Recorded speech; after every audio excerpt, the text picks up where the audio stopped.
Bonjour, mon nom est Marie Beaujard, spécialiste en système gestion environnementale et sociale pour le compte d'ESOC, qui est le consultant en gestion environnementale pour le projet MCA Côte d'Ivoire. Au cours des prochaines capsules du SGES, nous allons vous présenter chacune des 8 normes de performance environnementale et sociale de la SFI, qui est la Société financière internationale, auxquelles le projet Compact doit se conformer. Aujourd'hui, je vous présente la capsule SGES portant sur la norme de performance 1 qui vise à identifier et à évaluer les risques environnementaux et sociaux. Vous savez que le projet peut comporter des tronçons qui vont faire l'objet d'une réhabilitation et qui vont passer près de réserves qui ont une grande valeur écologique.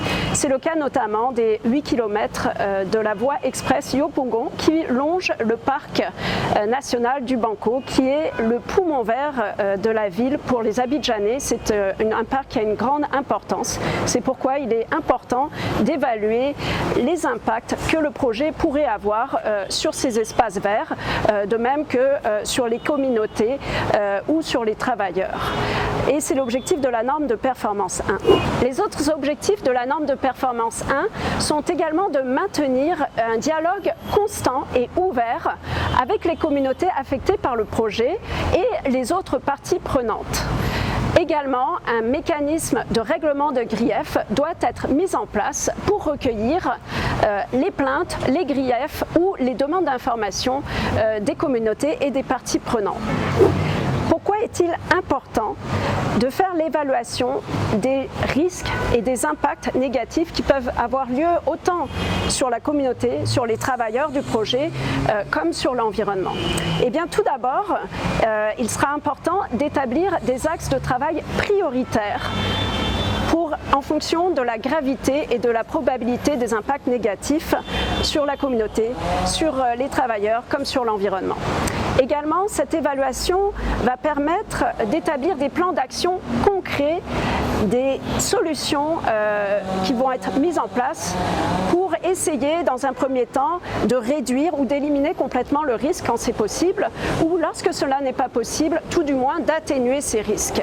Et si des risques subsistent, on va essayer de compenser ces risques. Alors, quels sont les risques principaux au niveau de l'environnement et au niveau de l'aspect social dans le cadre du projet ATP? On parle ici des travaux d'infrastructure, donc qui incluent les travaux de construction, également la circulation des véhicules et des machineries lourdes. Eh bien, évidemment, il y a les nuisances, que ce soit au niveau de l'émission des poussières, au niveau de l'émission de bruit ou de vibrations. Également, il peut y avoir des risques au niveau de la santé-sécurité qui peuvent entraîner des blessures graves, voire des décès, à la fois pour les travailleurs ou les communautés avoisinantes. Également, on peut avoir des lacunes ou un manque de communication avec les communautés ou les parties prenantes affectées par le projet.